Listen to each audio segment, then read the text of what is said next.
tricountymetals.com. Introduce them to your roofer buddies. Thanks for coming in, bud. Appreciate it. Great being here. Thanks, Brandon. Coming up, Dr. Scott Anderson, Share the Love Charities and Addiction Recovery Care of Tampa, coming up on the program. All right, Dr. Scott Anderson, welcome back in, sir. Thanks to be back. Yeah, man. Good to be back. Yeah, so today, DUI's probation processes that can help mitigate some of these effects. I like the topic. The DUIs are pretty prevalent here in Florida. Actually, overall, comparative to all the states, we're pretty good. We're not even in the top 40, so we're good. As far as DUIs? Yeah, for DUIs, in terms of percentage of DUIs and death per DUI. Per capita. Yeah, so the worst states are, believe it or not, you would think Florida would be right up there, yeah, but it's would. not. It's South Dakota, wow, North Dakota, Montana, Wyoming, and Texas. Wow. Believe it or not, round out the top 5. And Montana's the worst. Those seem like very rural. It's counterintuitive, huh? Well, here's what usually affects it is, one is access to public transportation. Got it. Plus, when a place is very big and expansive and rural, got it, there's a kind of a culture of drinking. Got it. And people are used to drinking and driving, and because there's no alternatives sometimes. They're less likely to get pulled. You're not supposed to do it. But, so that's one of the, I can see the that. major. Less ride share. Plus, I think it's kind of cold and miserable most of the time. Yeah. I remember in the Midwest, I grew up in Chicago, and boy, people love to drink there. Yeah. In the wintertime. Wow. They would just, it's all about eating and drinking. Wow. So it's a culture of it. I hear you. Yeah. Yeah, interesting. Florida, Florida's we're the active opposite of and that. we're busy. We have great public transportation in certain areas, and there's lots of Uber now. So, but we've implemented DUI counterattack over about 30 years ago, and since then, DUIs have decreased dramatically. It's one of the few government-run agencies that actually has efficacy and does really good job. Interesting. So our DUIs have gone down dramatically in the last 20 years. Yeah, that's interesting. I like that. Especially the ride share. I think that's really helped a lot of people. Great limo services as well. If you want to get a limousine, if you're going to have a night out, might as well. And it's still reasonably cost effective. I mean, you're looking at, Florida has about 50,000 DUIs per year. In Hillsborough County, where we're at, you're looking at right around probably 5,000, of which the death as related to alcohol-related deaths, you're looking 940, almost 1,000 people a year die from that. That's a lot. A lot less than guns. Of course. Right? But you don't hear the left saying, let's get away cars. Yeah, we can't be driving out there. Or alcohol. Notice they don't ever ask for the alcohol to get taken away. And by the way, boating under the influence. Yes. You've seen those. I mean, there's been some accidents. That's up. Yeah.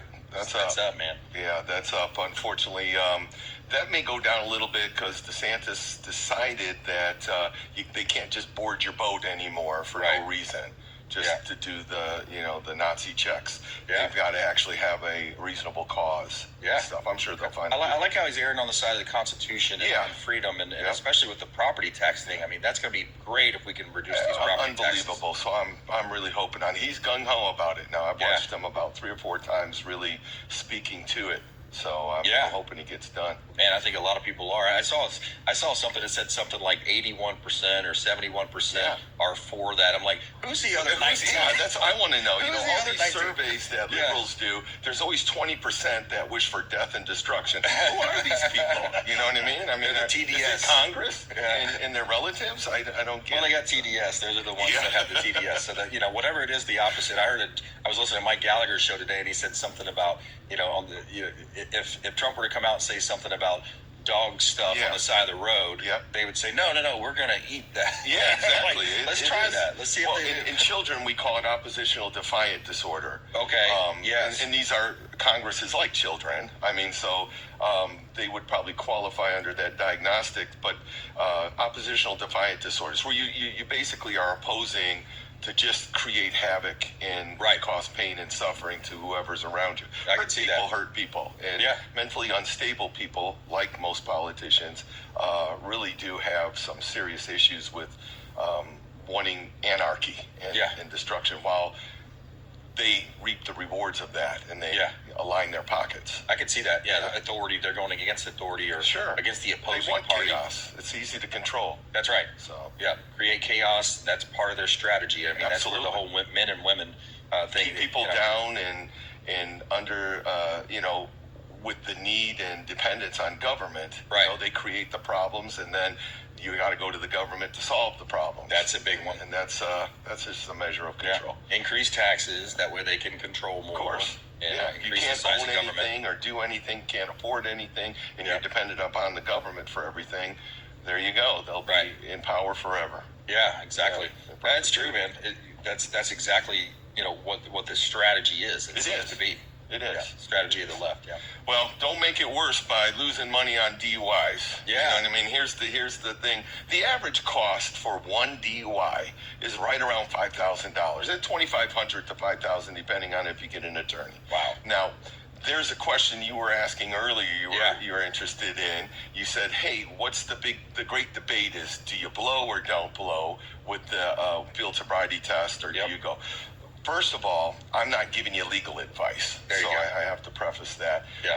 But I can tell you from 20 plus years of experience working with police officers who do this specifically, and judges and attorneys, I can tell you that best practice would be, if you're severely intoxicated and incoherent and not being able to articulate and speak and stand up straight, don't blow.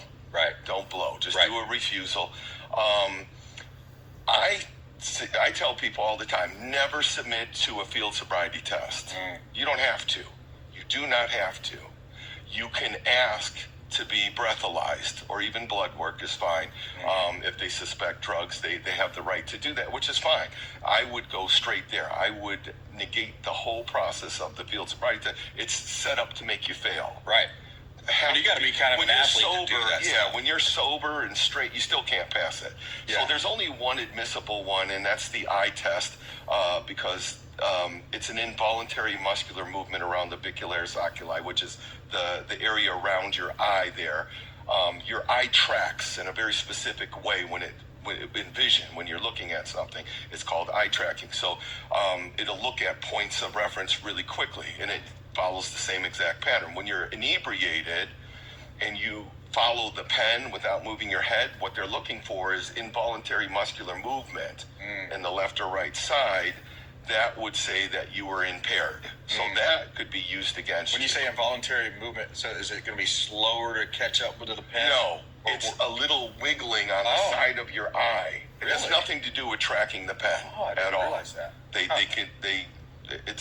They're kind of fooling you. They're saying track the eye, but what they're really doing is get your eye to move so they can see that little involuntary muscular spasm on the left side of the arm. Interesting. Yeah, and that's admissible, because that wouldn't contract like that. What that means is your eye can't track, and it's trying to reset itself, and in doing so, the eye has involuntary muscular movement. Right. And that's what they're looking at. Dr. Scott Anderson here on the Consumer Quarterback Show. Share the Love Charities Addiction Recovery Care of Tampa, ARCofTampaBay.com. That's Addiction Recovery Care of TampaBay.com.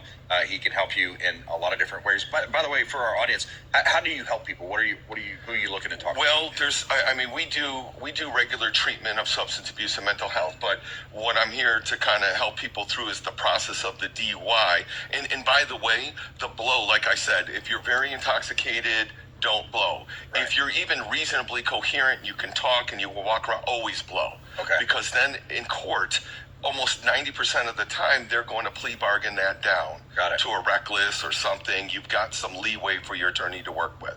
So that's always the best. Because you're looking like you cooperated. Hey, but then they could say he was perfectly fine. Who are you to judge whether he was able to or not? If you didn't do the field sobriety test and you're talking fine and you're walking around, that's the best ammunition for your attorney. Got it. So that's the gig on that. But if you're falling down drunk, don't blow. Right, because then you're Just concrete. take the L on that one and do the year suspension and so on. Like you're double the amount. Absolutely. And again, the second DUI in Florida within a year, you're getting a fine of about $2,000. You're also mandatory up to 9 months in jail.